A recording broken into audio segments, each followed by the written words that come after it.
Estamos en contacto con Julieta Campbells, subsecretaria de Salud Mental, Consumos Problemáticos y Violencias en el ámbito de la salud del Ministerio de Salud de la provincia de Buenos Aires, para profundizar un poco en qué situación estamos hoy sobre la salud mental, una cuestión que obviamente con el tema de la cuarentena también a muchas personas les está afectando y mucho. Por eso vamos a hablar con Julieta. ¿Qué tal, Julieta? Buen día. Hola, buenos días, ¿cómo están? Muy bien, Camilo Cagni, Paloma Fernández Tomic, te saludamos de Radio Provincia.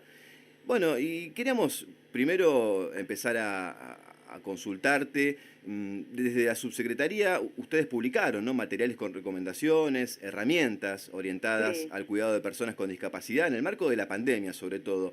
Pero bueno, sí. ¿cuáles son los principales problemas que detectan y en qué consiste este material que acaban de publicar? Bueno, mira, habría como diferentes dimensiones. Por un lado está lo que mencionaban al comienzo, que si quieren después nos podemos tomar un rato para profundizarlo vinculado al tema de la ley de salud mental, que bueno, eso organiza toda una agenda de trabajo para la política pública de la provincia muy importante, y que es una política pública además en articulación profunda con la Secretaría de Derechos Humanos. Ujú. Y por otro lado está, bueno, lo que nos ocurrió a todos, ¿no? Que a poco tiempo de asumir la gestión del Estado nacional y provincial, sucede una pandemia en una provincia particularmente devastada, desarticulada, en lo económico, también hay que decirlo, en lo institucional, todo lo que es la institucionalidad de los poderes en la provincia están muy, muy golpeados, y eso hace también que la gente tenga una relación con ese ordenamiento propio de un Estado también difuso, porque bueno, fueron muchos años de abandono de políticas públicas, de ordenamientos normativos, de procedimientos, etcétera, y bueno, y además un deterioro material muy muy significativo, edilicio, de insumos, de garantías mínimas de trabajo y de servicios. Y particularmente el sistema sanitario tiene una característica a nivel nacional, y que la provincia es uno de los grandes ejemplos, que se caracteriza por la fragmentación del sistema. Entonces, por un lado tenés el sector privado, por otro lado las obras sociales, por otro lado el público, y al interior del público también, ¿no? Hace mucho, mucho, mucho tiempo que no tenemos una política pública de salud para el sector público y que además tenga alguna articulación con los otros niveles, que organice el sistema y que nos permita a todos pensarnos dentro de un sistema que tiene sus lógicas, sus niveles de complejidad, sus redes internas. Entonces, bueno, cada espacio era una isla con redes, por supuesto, informales, producto de trabajo de muchos años, de muchos trabajadores muy comprometidos, y un poco librado a la suerte del tipo de trabajadores que haya tenido cada servicio hospitalario, en nuestro caso también cada CPA, cada comunidad terapéutica, y bueno, digamos, la provincia tiene trabajadores muy comprometidos dentro del sector salud, que en algunos casos permitieron con mucha dignidad sostener de la mejor manera los servicios, pero en muchos otros casos esto no se dio así. E incluso cuando se dio, eso se daba sin la potencia de esto que decíamos de un sistema. Entonces la pandemia nos agarra en esa situación, y uno de los primeros movimientos y exigencias fuertes que tuvimos fue reconstruir un sistema en una provincia devastada con estas características que les contaba, pero además en el marco de una pandemia, donde bueno, los tiempos son otros, porque si no reorganizábamos un sistema, no hay posibilidad de construir políticas específicas incluso para la pandemia, no hay posibilidad de hacer inversión planificada y ordenada en los hospitales, no hay posibilidad de hacer un relevamiento epidemiológico serio, no hay posibilidad de hacer planes como los detectar a partir de la identificación de focos de contagio, no es posible tener una administración de las camas. Para nuestro caso no hubiera sido posible generar una política de cuidado más profunda con los hospitales monovalentes y un seguimiento día a día de las situaciones de contagio. Para nosotros también implicó de una manera muy intensa la posibilidad de entrar en un vínculo fuerte con los hospitales generales y con las problemáticas de la internación en los hospitales generales, para que esas internaciones no fueran las internaciones necesarias en salud mental por algún episodio agudo, no fueran los neuropsiquiátricos, porque el primer movimiento casi te diría natural, en el sentido de naturalizado, fue empezar a derivar todas las personas que necesitaban internarse a los neuropsiquiátricos, por lo menos una proporción que elevaba el histórico. Y bueno, los neuropsiquiátricos de la provincia se parecen más a un gran geriátrico que a un neuropsiquiátrico, ¿no? Población, por lo menos una proporción alta, cerca del 35, 37% son mayores de 60 o 65, con muchas comorbilidades propias de la cronicidad del manicomio, incluso algunos asociadas también al uso de medicación de manera prolongada. Con lo cual, más bien, los neuropsiquiátricos sería el lugar donde no conviene que entre nadie para cuidar a las personas que están internadas. Y en Entonces, este bueno, marco que mencionás, que describís muy claramente, sabemos que en este contexto de aislamiento social preventivo y obligatorio, los asentamientos son los lugares en los que es más complejo cumplir con la cuarentena por las condiciones en las que viven, de hacinamiento, de vulnerabilidad. ¿Cuál es la situación que advierten en torno a tu área en esta situación? Sí, es como vos decís, ¿no? Digamos, la situación de la pandemia pone también en evidencia las desigualdades, ¿no? Sociales, y los que tienen posibilidades de vivir en un espacio que permita cierta comodidad, y los que viven hacinados o casi sin espacio, ¿no? Por no decir los que no tienen dónde vivir. Sí.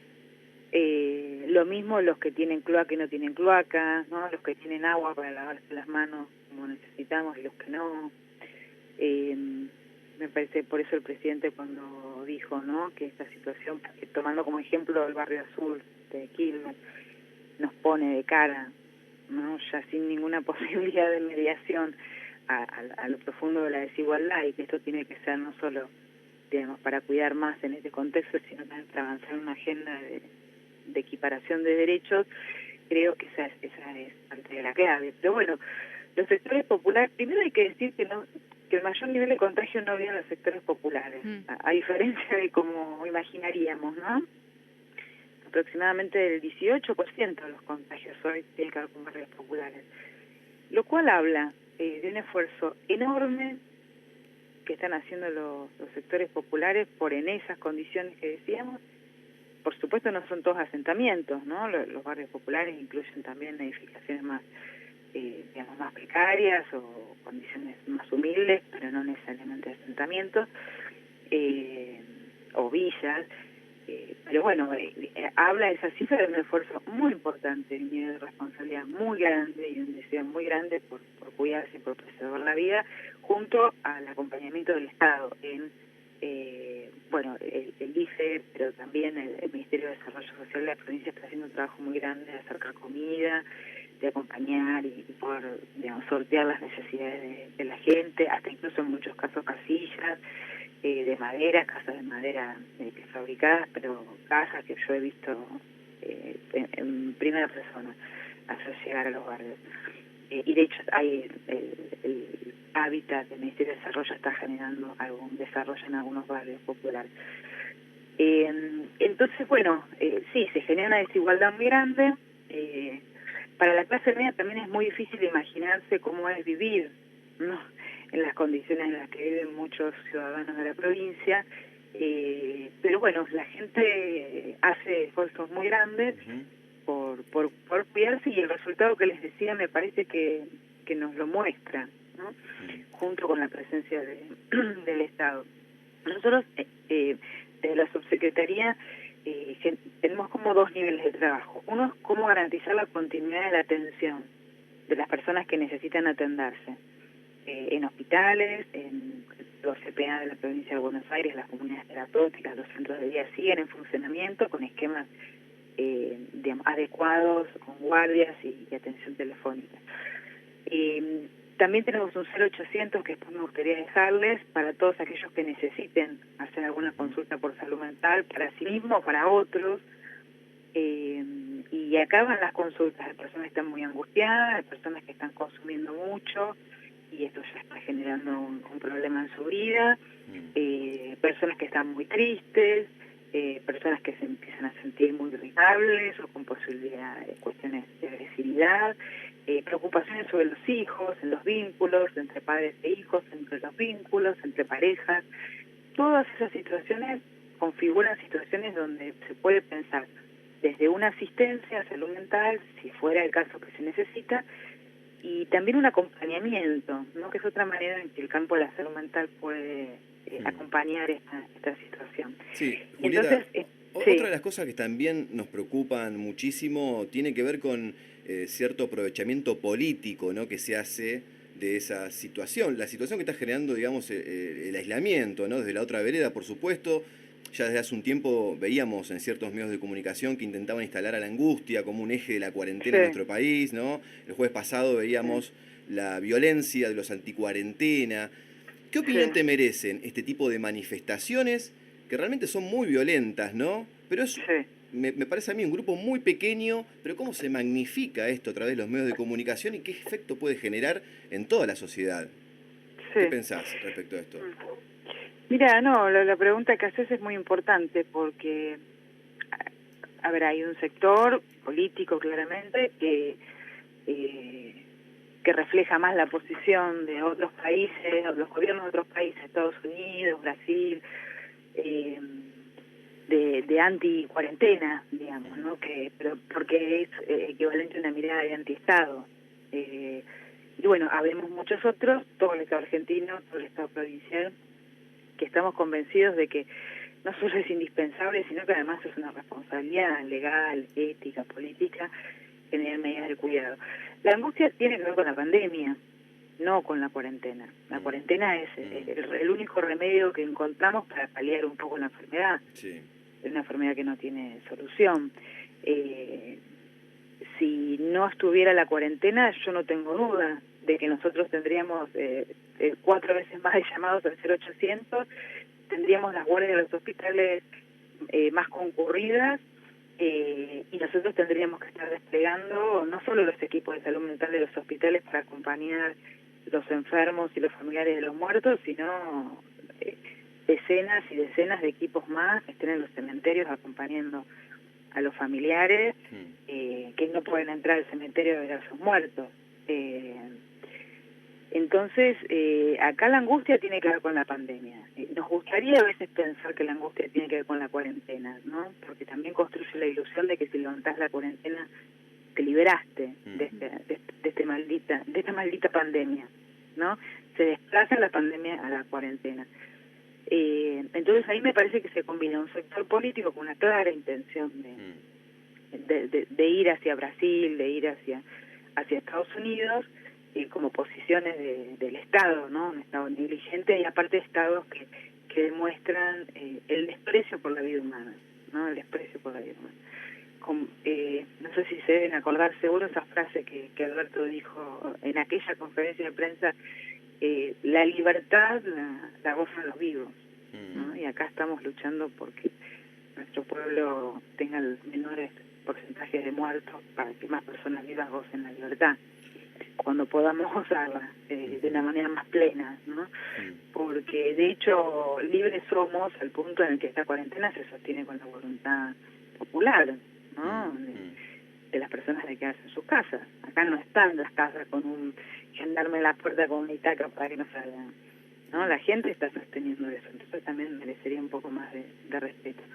Y esa posición ideológica se combina con un malestar social totalmente comprensible y un deseo social de encontrar alguna pieza que si se moviera entonces nos liberaríamos de toda esta locura, ¿no? Que estamos viviendo, que es la pandemia, esta locura que nos hace caer, la ilusión que todos tenemos en nuestro interior, por decirlo de alguna forma, de que controlamos el mundo o que vivimos en un mundo que tiene un orden.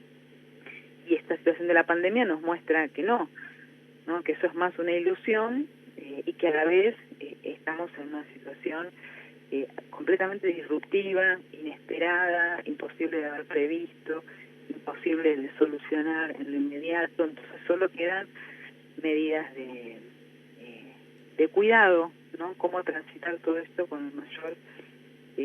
esto no es de una cosa paternalista, sino de una responsabilidad del Estado, y pensar en una comunidad de cuidados, donde el Estado le toca un conjunto de responsabilidades y a los ciudadanos otras. Julieta, bueno, en ese sentido mencionabas recién que tenían un 0800 de la subsecretaría. Sí, te digo. Se los digo así. Sí, por favor. 0800 222, o sea, 0800 222 5462. Perfecto. Bueno, muchas gracias por este rato y nos mantendremos en comunicación para otra instancia. Bueno, cómo no, muchas gracias, Bueno, un abrazo grande y la próxima hablaremos acerca de la ley de salud mental, que era un poco lo que nos convocaba en el día de hoy, pero bueno, lamentablemente la cuestión de la pandemia nos hace hablar de otras cosas, pero en particular sobre la ley de salud mental promulgada en el año 2013, decíamos, aprobada en el 2010. Bueno, nada, evidentemente pero ¿saben no está qué? A funcionando como pesar debe de funcionar. todo, Sí, estuvimos hablando de la ley, porque el es verdad. paradigma central de la ley es la atención de salud mental con base en las comunidades. Y nosotros estamos en los planes de detectar en las comunidades, acompañando a los centros hospitalarios en las comunidades, generando equipos territoriales de emergencia para ir a los domicilios y limitando el ingreso a los neuropsiquiátricos para generar también las condiciones de transformación que necesitamos. Así que yo diría que ya empezamos, incluso en cuarentena. Ahí va. Un abrazo muy grande, un beso. Gracias, Julieta. Bueno, un abrazo grande. Ahí Un abrazo está. grande. Tengan buen día. Muchísimas gracias, Julieta Campbell, subsecretaria de Salud Mental, Consumos Problemáticos y Violencia en el ámbito de la salud del Ministerio de Salud de la provincia de Buenos Aires.